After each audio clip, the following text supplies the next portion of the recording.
সাথে দিতে পাল্লা কবুল করো গো আল্লাহ। চারিদিকে শুনি শুধু হাহাকার, নিপীড়িত মানুষের চিৎকার।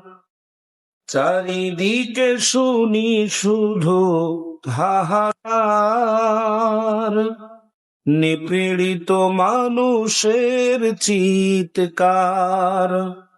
আর কত চলবে এ অনাচার, জুলুম নিপীড়ন বিচার।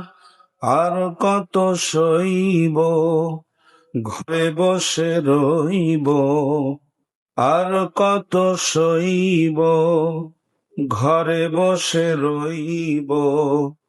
ময়দানে নিয়ে চলো আল্লাহ, কবুল করো গো আল্লাহ। শাহাদাতের মৌত আমায় নসিব করো গো আল্লাহ।